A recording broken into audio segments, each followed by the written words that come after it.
ലോകത്തിലെ ഏറ്റവും കൂടുതൽ ഭൂകമ്പ സാധ്യതയുള്ള രാജ്യങ്ങളിലൊന്നാണ് ജപ്പാൻ. നങ്കായി ട്രഫ് എന്നറിയപ്പെടുന്ന ഒരു ഭൂകമ്പ സമുദ്രതീര മേഖലയിൽ 8 മുതൽ 9 വരെ തീവ്രതയുള്ള ഭൂകമ്പത്തിന് 80% സാധ്യതയുണ്ടെന്നാണ് ഇപ്പോൾ ജപ്പാൻ ഭരണകൂടത്തിന്റെ റിപ്പോർട്ട്. ജപ്പാനിൽ അതിതീവ്ര സംഹാരശേഷിയുള്ള ഭൂചലനത്തിന് സാധ്യത പ്രവചിക്കുന്ന റിപ്പോർട്ട് സർക്കാർ പുറത്തുവിട്ടിരിക്കുകയാണ്. ജപ്പാന്റെ പസഫിക് തീരത്തെ നങ്കായി ട്രഫിൽ ഉണ്ടായേക്കാവുന്ന ഈ അതിതീവ്ര ഭൂചലനം സുനാമിക്കും വഴി തെളിച്ചേക്കാം. നൂറുകണക്കിന് കെട്ടിടങ്ങൾ തകർന്നേക്കാമെന്നും 3 ലക്ഷത്തോളം ആളുകൾക്ക് ജീവൻ നഷ്ടപ്പെട്ടേക്കാമെന്നും വിദഗ്ധർ തയ്യാറാക്കിയ റിപ്പോർട്ടിൽ പറയുന്നു. ഒരു മെഗാ ഭൂകമ്പം തുടർന്നുള്ള സുനാമിയും ജപ്പാനിൽ 3 ലക്ഷം മരണങ്ങൾക്കും $2 ട്രില്യൺ വരെ നാശനഷ്ടങ്ങൾക്കും കാരണമാകുമെന്നാണ് തിങ്കളാഴ്ച പുറത്തിറക്കിയ പുതിയ കണക്കിൽ പറയുന്നത്. 2024 തെക്കൻ ജപ്പാനിൽ ഉണ്ടായ 7.1 തീവ്രതയുള്ള ഭൂകമ്പത്തെ തുടർന്നാണ് മുന്നറിയിപ്പ്. ലോകത്ത് ഭൂചലന ഭീഷണി ഏറ്റവും അധികം നേരിടുന്ന രാജ്യങ്ങളിലൊന്നാണ് ജപ്പാൻ. നൻകായി ട്രഫ് എന്നറിയപ്പെടുന്ന മേഖലയിൽ റിക്ടർ സ്കെയിലിൽ 8 മുതൽ 9 വരെ തീവ്രത അനുഭവപ്പെട്ടേക്കാവുന്ന ഭൂചലനത്തിന് 80% സാധ്യതയുണ്ടെന്നാണ് ജപ്പാൻ സർക്കാർ വിലയിരുത്തിയിട്ടുള്ളത്. രാജ്യത്തിന്റെ തെക്കു പടിഞ്ഞാറ് പസഫിക് തീരത്ത് 900 കിലോമീറ്റർ വിസ്തൃതിയിലാണ് നൻകായി ട്രഫ് സ്ഥിതി ചെയ്യുന്നത്. ഫിലിപ്പീൻസ് സമുദ്ര ഫലകത്തിന്റെയും യുറേഷ്യൻ ഫലകത്തിന്റെയും ചലനങ്ങളാണ് ഈ മേഖലയെ അതിതീവ്ര ഭൂചലനത്തിന് സാധ്യതയുള്ള പ്രദേശമാക്കി മാറ്റുന്നത്. 100 മുതൽ 150 കൊല്ലത്തിനിടയ്ക്ക് ഒരിക്കൽ ഇവിടെ ഭൂചലനം അനുഭവപ്പെടാൻ സാധ്യതയുണ്ട് എന്നാണ് വിലയിരുത്തൽ.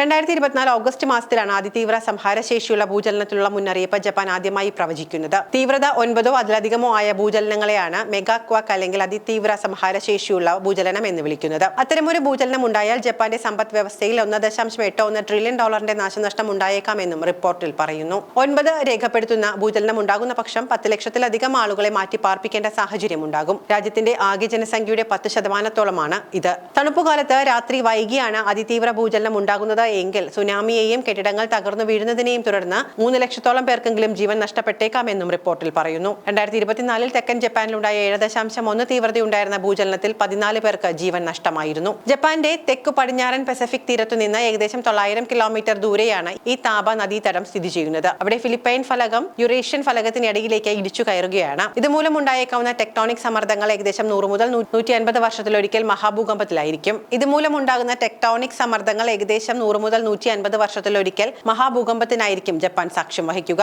2011 9 തീവ്രത രേഖപ്പെടുത്തിയ ഭൂകമ്പത്തെ തുടർന്ന് വിനാശകരങ്ങളായ സുനാമിയും വടക്കുകിഴക്കൻ ജപ്പാനിലെ ഒരു ആണവ നിലയത്തിലെ ട്രിപ്പിൾ റിയാക്ടർ ഉരുകലും 15,000-ലധികം ആളുകളുടെ ജീവൻ നഷ്ടപ്പെടാൻ കാരണമായി.